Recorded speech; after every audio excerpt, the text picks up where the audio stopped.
Hey guys, I just wanted to make a little video showing what you can do in WISE and WISE2 and where and how and all that stuff.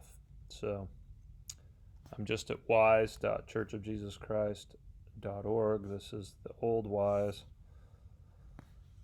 I assume the features in the original WISE that you'll see here will eventually be in WISE2, but I don't know when. I appreciate your patience, and I'm sorry for the extra difficulty involved in using two different softwares. I know it's kind of a pain. So assuming this will load. Okay. Now, mine might look a little different than yours because I know I've got some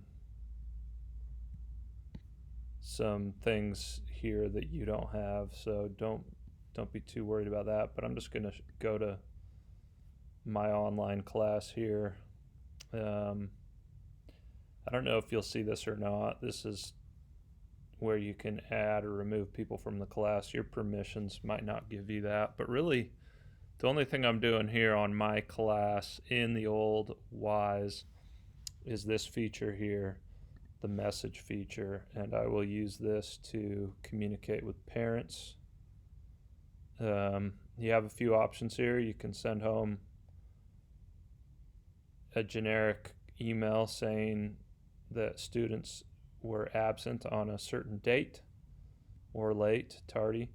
You can send home an email letting parents know all the absences that their students have and their dates, and same with tardies.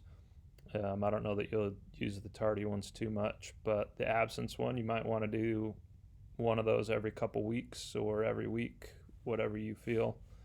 If you select that, you can go on to actually choose which parents, because you can deselect parents here if you want. And then you can also choose for it to go to the parent's preferred contact info. They choose whether they prefer text or email, or you can say, no, I'm just going to have it go to their email. You can also select student here. Usually, I guess it's not letting me select student on this one because I think it's just for parents. But anyway, the one I use a lot is the blank one. You go in here and select who you want to send a message to.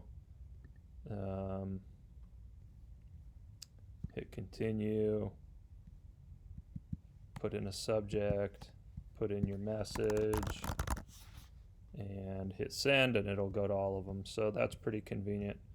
I think you also have up here, there's really nothing else up here you'll need to worry about, except I think you'll have a reports page that you might want to use.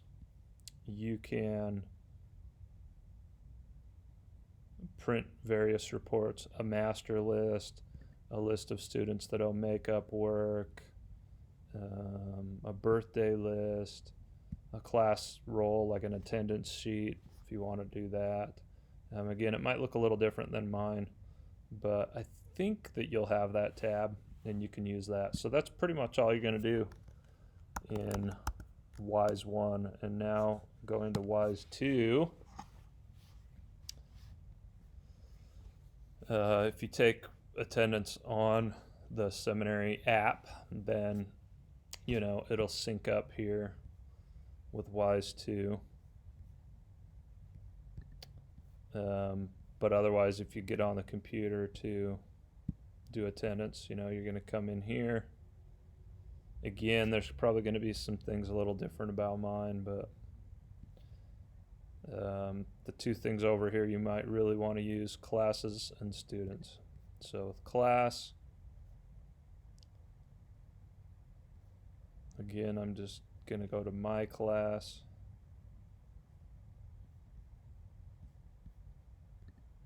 You should only see your class there.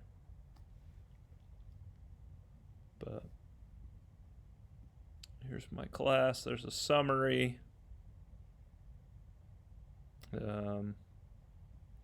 These things these icons are supposed to let you know the status of the students. If you select this, you can see what they mean.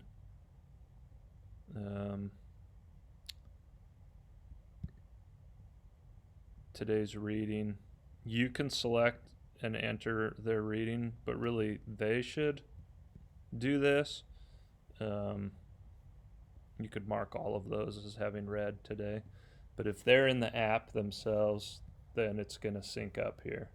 My students are online and we just started, and I don't think any of them have recorded any reading yet.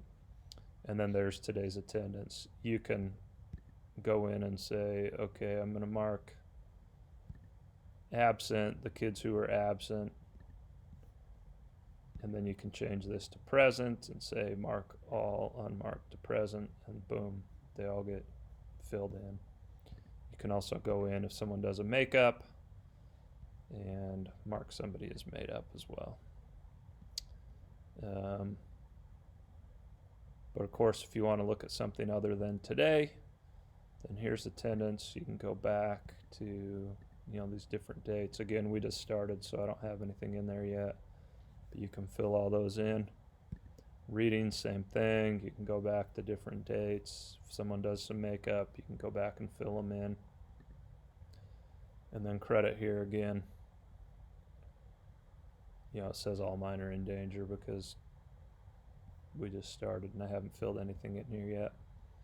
But the last thing is, for individual students, you can select an individual student and see where they stand. And you can go in and, later on in the semester, you can go in here and put in makeup days or, whatever for individual students, kind of see their whole thing. Same with reading. You can see all their reading. You can go back and change that if you need to. And here you'll see how they're doing with attendance or makeup work, and when we do the assessments, those scores end up in here as well. So that's pretty much, I think, all you would need to worry about in WISE2, and how to keep track of the kids and their info. So if I'm missing something here, shoot me a message and let me know what you're wondering about, and I will try to help. You guys are amazing. Thanks for all your hard work. Keep it up.